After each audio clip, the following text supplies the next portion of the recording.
So we're delighted to welcome Elizabeth Denham, who is the UK's Information Commissioner, who brings together under her umbrella both issues around the legislation and access and also data protection and privacy issues.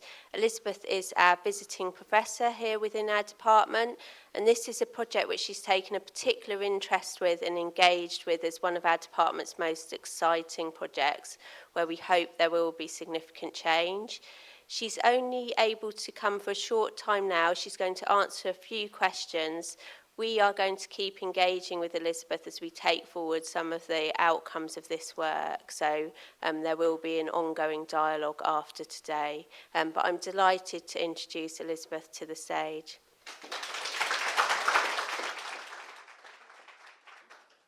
I suppose to be associated and speaking at this event, you have to be called Elizabeth. So I'm Elizabeth III, I suppose, out here. So this is a very special audience, and I was happy to have had the opportunity to speak with some of you over coffee this morning.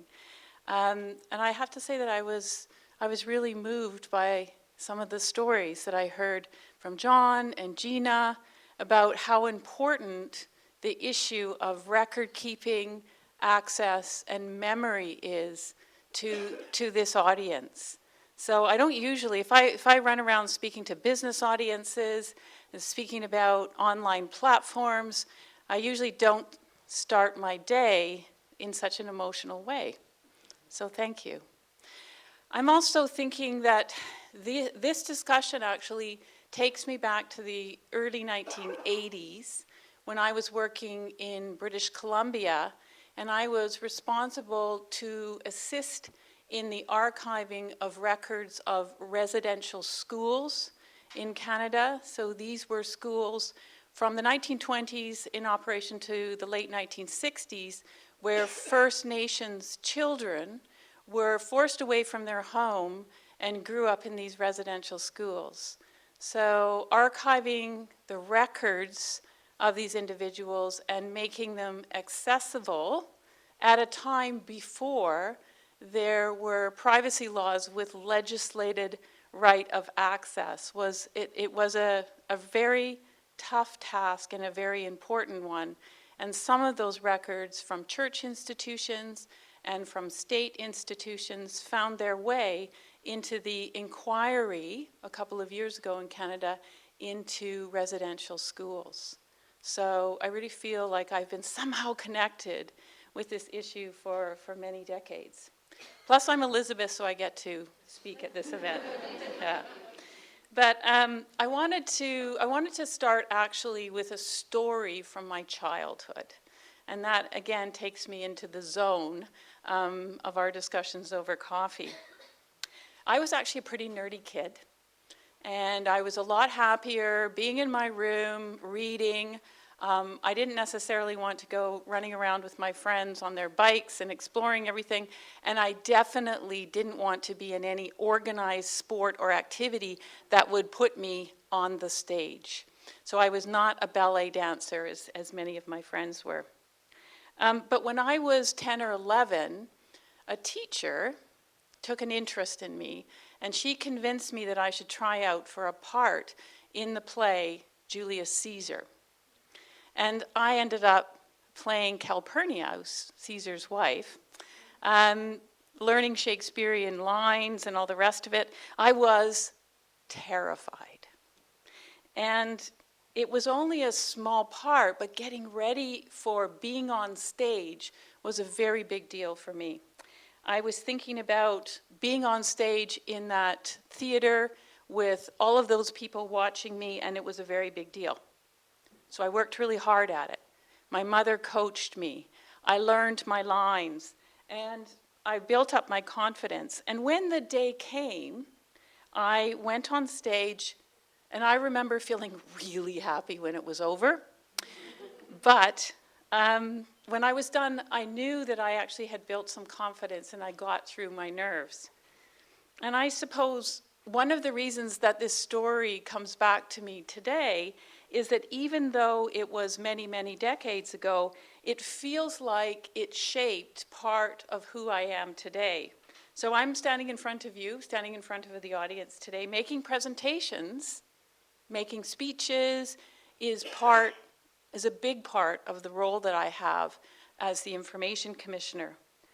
But I think that memory gives me the confidence that before I go on the news night, before I step up before a select committee, before I come and speak to an audience like this one, that somehow I know that I have the confidence to get through it. And I think our memories are really important in that way. But you know, there's a funny thing too, because when I think back on it, how much of that memory is really mine? How much of that performance do I really remember myself? And I feel like I can picture it. It's like a photograph in my mind, but really, I think it's the photograph that my mother took of me wearing my toga on stage. That's what I'm remembering. And I remember the event because my parents told the story over and over and over again. So it becomes their memory. So their memory is giving me my memory. Enough of stories, because I think what I'm supposed to do, Elizabeth, today is talk about the law, the General Data Protection Regulation, about the expectations that the law sets out around subject access requests, access to records that are held, about kids in care, kids who are fostered, and about what the law requires and also what the law doesn't require. So we need to do some myth busting about that around people's personal records. But I do want, even though I'm going to talk about the law a lot, I do want to keep remembering why we're here today. At the heart of the matter of everything that we're talking about is informational self-determination. We do have to talk about laws and we do have to talk about guidelines and toolkits. But I think we shouldn't lose sight, and organizations shouldn't lose sight, that personal information is by definition information about a person. And records about people's pasts don't just help shape their memories, but help to shape how people see themselves today. And this is just too important an issue not to get right. And it's probably worth me explaining why I'm here addressing you at this event. And Elizabeth said that as well as being the UK's Information Commissioner, which means I'm responsible for both access to information legislation as well as data protection legislation. So I've got the push and pull of keeping things private and also making them accessible. I'm also a visiting professor at the UCL's Department of Information Studies, and it is a position that I'm honored to fill, and I am engaged and fascinated by this project. It also lines up really well with some of the areas, strategic areas that we're focused on at the Information Commissioner's Office, which includes children's rights, as well as a focus on vulnerable people and vulnerable populations. So this project really mirrors some of the work that we're doing generally across the ICO. So I have an academic interest then in the work that's being discussed today, but I also have a very practical interest. And that is the General Data Protection Regulation, the GDPR. Has anyone not heard of the GDPR? Put up your hand. Yeah. But it sets out the law on how data can be handled. So that means that our office has a deep interest in subject access requests, which is the right under the GDPR that allows individuals to have access to records about them. We also have an interest in good record keeping, in records management. And that includes busting the myth that GDPR means that organizations can't keep detailed, accurate records if that's what's needed. So more of that in a moment, but let's start with subject access requests. It's interesting because the GDPR, which came into force May 18th, 2018, has brought a massive increase in interest in data protection. It's almost like, don't you remember there's actually been a year, there's been a law in place before that goes back 20 years. It's almost like GDPR has been the first law in this space, and I see some of you nodding. The number of people that are coming to our office with concerns and complaints has more than doubled in the last year. So year over year, we're seeing much more interest, complaints, and people exercising their rights than we've ever seen before.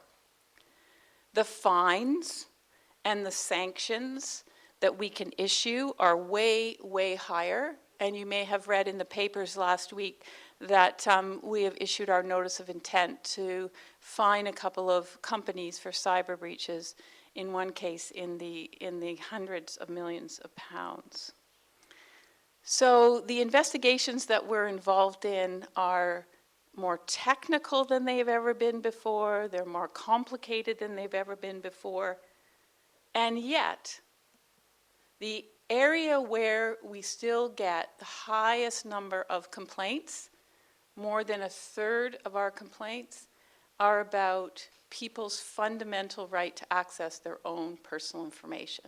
So a third of our complaints are specifically about subject access requests where the individual is not satisfied with the response that they've got from the organization. And maybe that shouldn't be a surprise. How many people in the audience are working in data protection? So is that a surprise to you? No. So you're seeing a huge increase in those requests, so therefore we see on the appeals side. A subject, and that shouldn't be a surprise to us because a subject access request is the entry point. It's fundamentally important for individuals to know what data is held on them, who has access to it, how it's been shared, is it accurate? And it is one of the most powerful tools that the law gives to us. So the ability to go to an organization and demand to see every piece of personal data that is about you is so fundamental. And that right asserts clearly that an organization may hold information, the organization may process and share it legally, but it remains our personal information. It's our personal information. It's about us. So local authorities, including the NHS, hold some of the most sensitive and some of the most personal information about us. And they get many, many, many requests. It isn't a surprise that they are the subject of most of our complaints.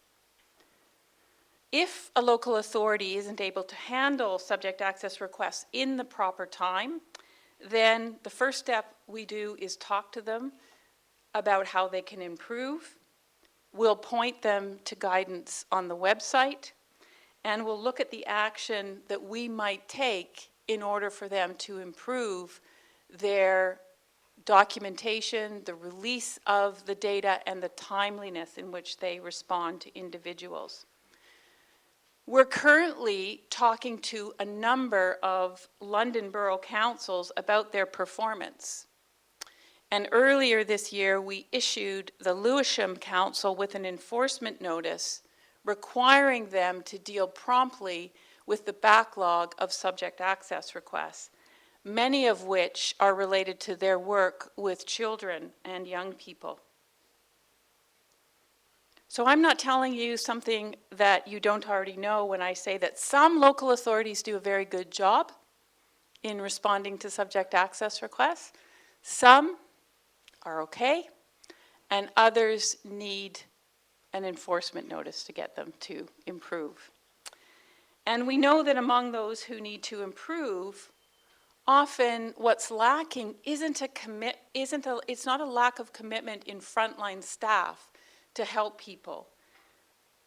Sometimes it's a shortfall in the staff available, it's a shortfall in the investment and in training and equipment.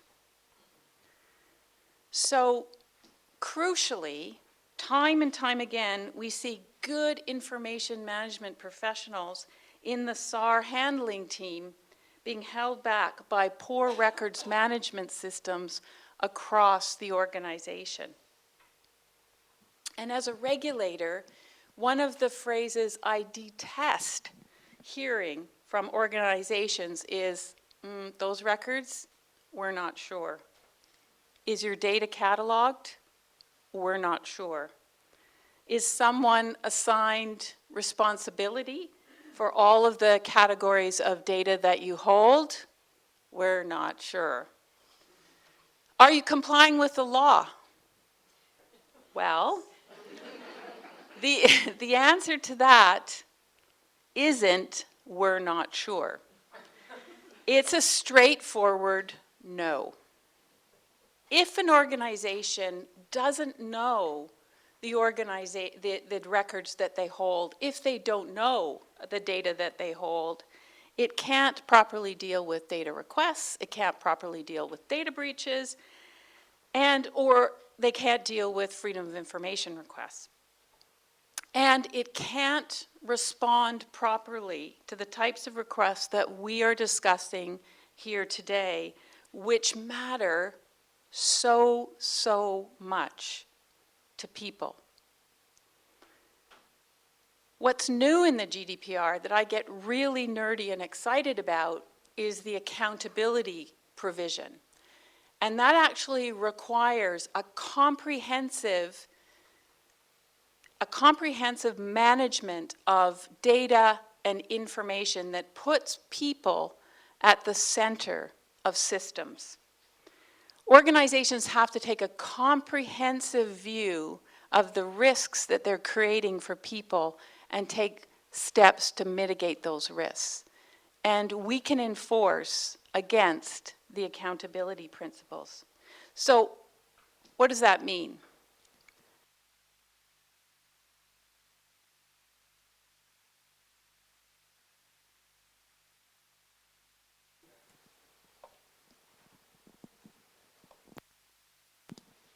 Can you hear me now? Yeah. Okay, sorry. It means that organizations need to think carefully about every aspect of their data's journey, recognizing that personal data has a value. It has a value to the organization, and it certainly has a value to the individual.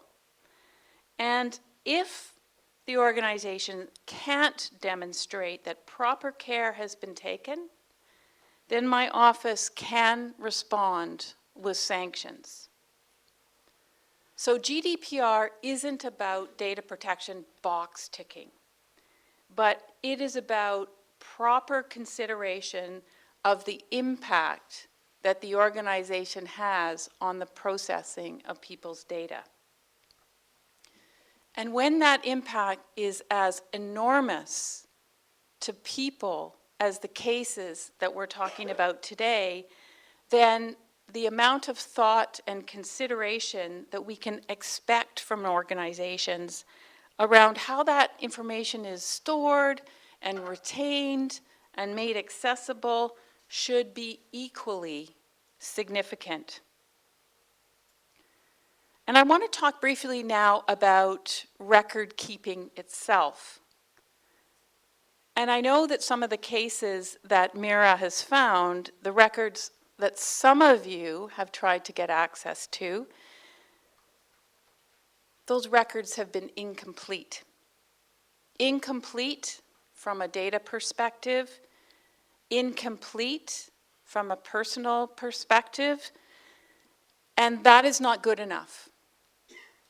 It's not fair.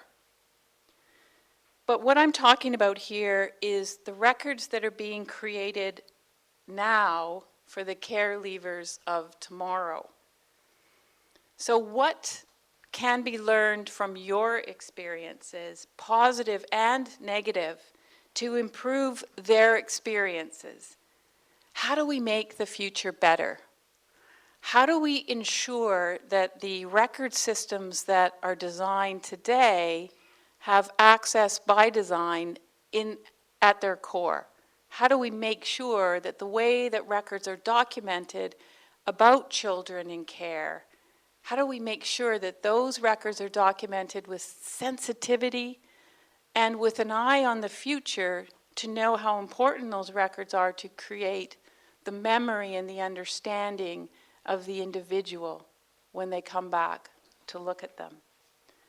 And a lot of this, try as I will, doesn't fall neatly in my professional remit. But one aspect really does. People's misunderstanding of what data protection law says. And let's be clear, the GDPR does not prevent organizations holding important information. That's a myth. And I often hear data minimization being referenced as though it means hold less data. That is not what the law says. Organizations should identify the key and the minimal amount of personal information needed to fulfill their purpose. It's context specific. So organizations shouldn't hold information that they don't need, but they do need to retain and take care of information that is needed. And I take some positive lessons from other jurisdictions that require the retention, the full retention of care records for 45 or 50 years. And so there are some very positive examples of that. Now, I don't want to get into the detail on the specific aspects that authorities need to be recording. That's not for my office to set out the specific categories of data that need to be retained. But it is for me to point to a data protection law that encourages an organization to ask, what is the reason that I am recording this personal data? And once that purpose is set out, then to ask, what information do I need to record to achieve that purpose? So if organizations follow this simple process and they make sensible decisions around the law, then there's no need for the law to be a barrier to improvements.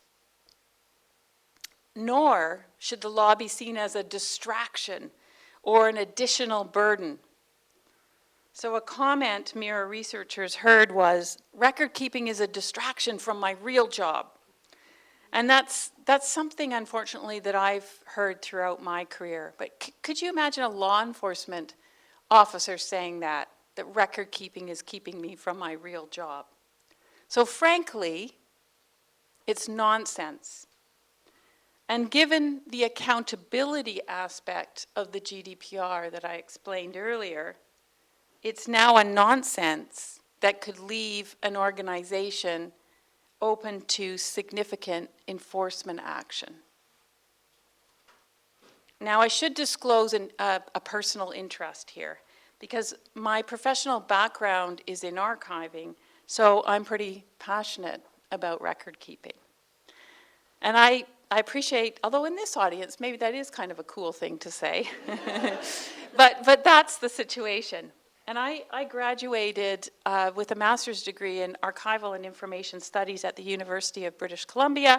I won't tell you precisely when that was, but to give you a clue, there was a mandatory course in machine-readable records where we were playing around with mainframe computers and punch cards.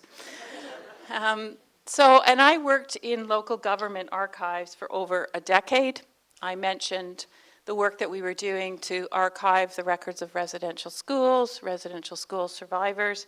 And as my career grew into the world of information rights, I continued to see the importance of records and of people's rights to see those records. A Canadian, Arthur Dowdy, once said of archives that they are the gifts of one generation to another, and the extent of our care of them marks the extent of our civilization. And he was speaking as the National Archivist about a century ago, and yet when I hear some of the stories that have been told to me over coffee, those words ring as true as ever.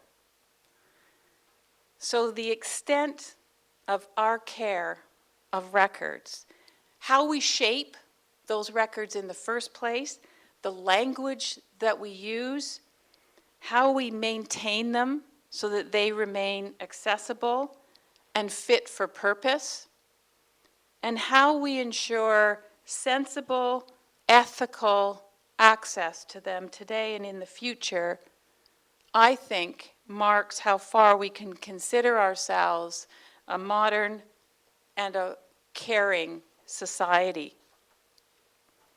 So I know there's a lot of work to do. There's entire sections of the work that you'll discuss today that I've not had time to mention in my opening remarks. I know we're going to be talking about redactions of subject access requests or access to records, social care records by academics. There's work that I know that my office needs to do to support the improvements, to help you with the kind of culture and systems change that you're seeking, and we are committed to do that work and to go on the journey with you together. The issue of care records is a difficult one. It asks difficult questions and demands difficult things of privacy professionals like myself, like those of you who are working on the front line in this room, and it forces us to consider areas where the law and ethics begin to overlap. It also asks difficult questions of social workers and academics around how people's personal stories and their right to shape and tell and hear those stories fit with professional guidelines and principles. And the issue of care records asks difficult questions of those of you who have experienced this firsthand, who've looked to records held sometimes in dusty, overstuffed filing cabinets that are sent to you in brown paper packages that you have to open on the bus. But those records help shape some very personal memories. And who are now, you're here, willing to share that experience with all of us in this room. So thank you. Thank you for engaging on this.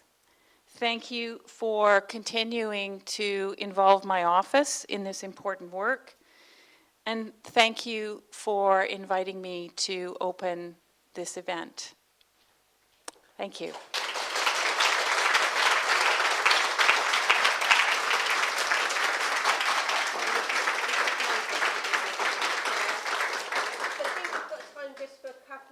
And then, as Elizabeth said, she's going to continue engaging with us as we develop some of this work moving forward. Is there any questions from the audience? Yes, please.